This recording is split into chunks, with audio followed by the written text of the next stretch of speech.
I knew something was up when Alison walked into the school gates last month with a whole new face. Her normally chubby face was replaced with a slim, chiseled one. All of her features had completely changed. The only way I could recognize her was from the birthmark on her left cheek that looked a bit like a scar. As she was walking up to me, smiling since she could see how shocked I was, she was immediately crowded by people, saying how pretty she was, and if she was new. Boys were saying they could show her around the school, and I watched from a distance, but could still hear her as she said, "Guys, it's me, Alison. I'm not new." Loud shouts and screams of shock and confusion erupted and circled her. "There isn't any way you're Alison," someone said. "Alison? Are we talking about the right Alison?" another person said. She cleared her throat and began speaking. "Well, I'm honestly flattered. I've just been taking better care of myself, and I guess the hard work finally paid off," she said, beaming with pride. I had never seen her like that, physically and mentally. She was always timid, but I could tell with her new self, her confidence would rise greatly. "Girlie, we need to know what you did. Like, we totally need to have a discussion," Layla, one of the popular girls, exclaimed as she dragged Alison away from the crowd. And Layla's friends followed her. I couldn't help but laugh to myself. I thought I was dreaming. Alison, the girl who was laughed at in the hallways. Alison, the girl who was relentlessly bullied by boys for being unattractive, now was this whole new person. And it didn't even make sense, because we only had a 1-week holiday. Nobody changes that much in 1 week.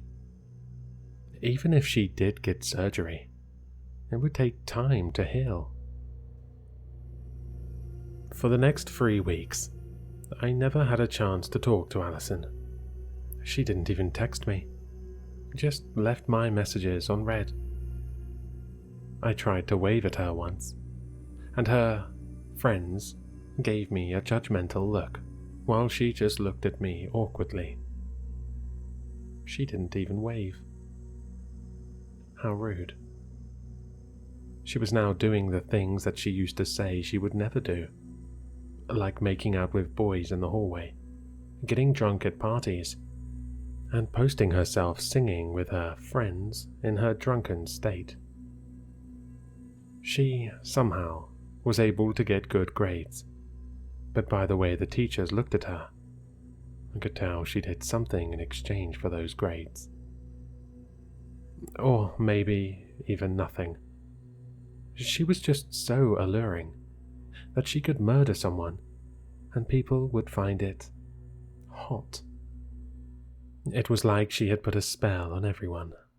Girls and boys stared at her in the hallway, like she was hypnotizing them. Last week, my mother invited Alison and her mum for dinner. As we were eating, Alison's mum spoke. "I'm just so surprised my daughter has turned out to be so beautiful. Puberty worked wonders for her overnight. I remember the day her school started. She came up to me, and I almost fainted at her beauty. I always knew she was going to receive my looks, but I wasn't expecting it to be now." I watched Alison as she smiled weakly. Alison's mother was always obsessed with looking good, and when I would go to Alison's house, her mother would always make snarky comments about her looks and her weight. Alison would always complain to me, saying how her mum was making her feel insecure. But now that she had completely transformed, her mum didn't waste a second to show off her beautiful daughter. When you showed me a picture of how she looks now, I thought you were lying. But now that I'm seeing her, I'm shocked, my mother exclaimed. It's honestly been a while. We need to catch up. Let's go shopping.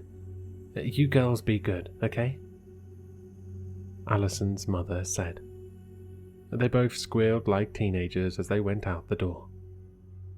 When the door shut, I was met by awkward silence, as Alison tapped away at her phone. Hi, I said awkwardly. She didn't respond. Hi, I said, louder this time. She looked up at her phone, looking at me rudely. What? When she said that, I'd had enough. So, we're just not going to act like friends. After you got this whole new face, you decided to ditch me for the people you hated. Now look at you. Normally we would be talking and laughing with each other. You're acting like I don't exist. Trust me, if you didn't have this face of yours, no one would even acknowledge you. Well, it's not like your face is even real anyway.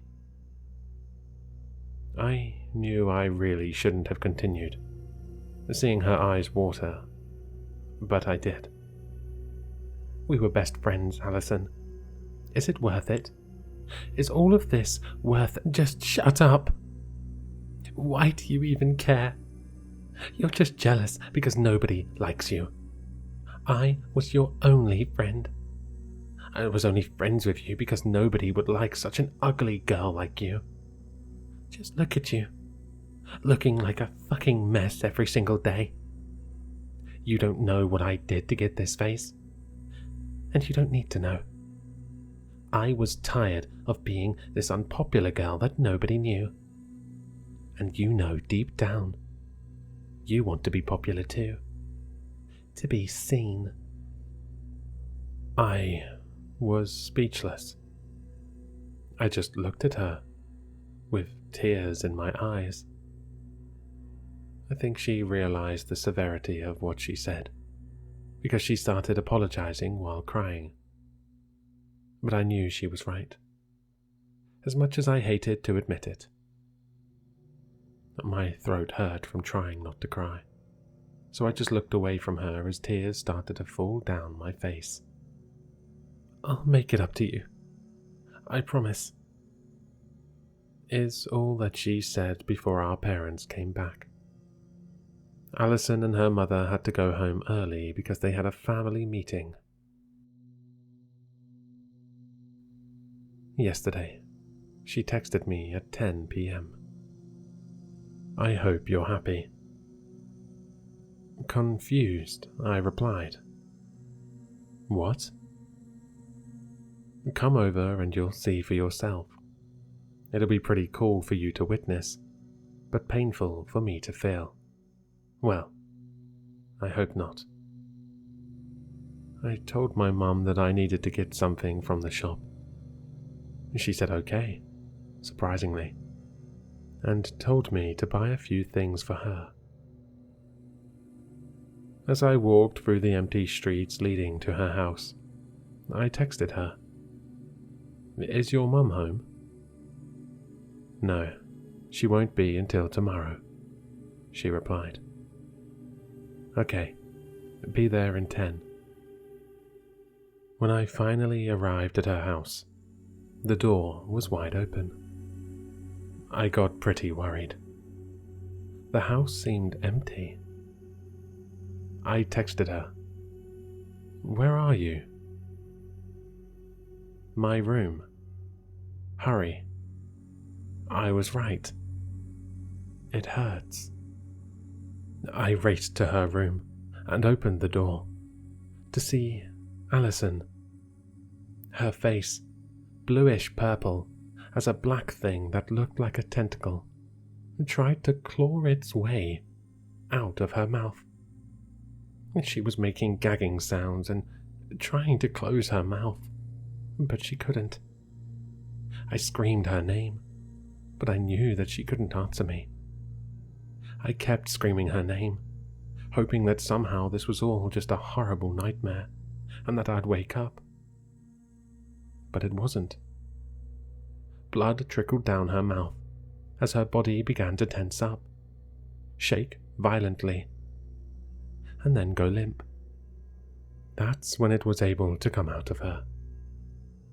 It poked holes through her body and just burst out. I watched as pieces of her flew across her room, splattering the walls. And then I blacked out. I must have been out for a few minutes, because when I opened my eyes, a creature was looking at me, with hollow holes for eyes. It was hunched down, with spikes covering its body.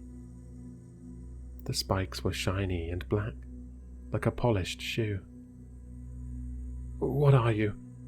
Get away from me!" I shouted as I broke down into tears. When I got up, it continued to look at me.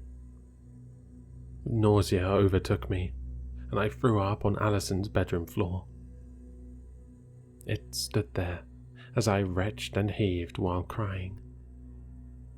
When all of that was done, I ran out of her house. When I got home, my mother could tell by my puffy face and runny red nose that something was wrong. "What happened?" she asked. "I don't want to talk about it. I'm sorry." But she gave me a sympathetic look as I tiredly walked to my room. Now, as I'm recording this, I realized what Alison meant by "I'll make it up to you."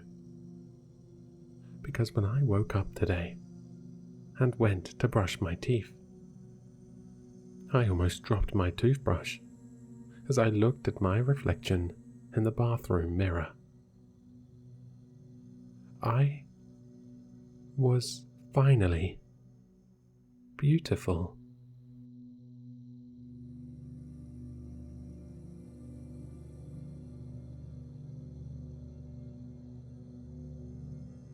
Hello, Sinister listeners. If you've enjoyed this story, then you'll find all the author's information in the description below. For more content, be sure to like, comment, and subscribe to succumb to the sinister.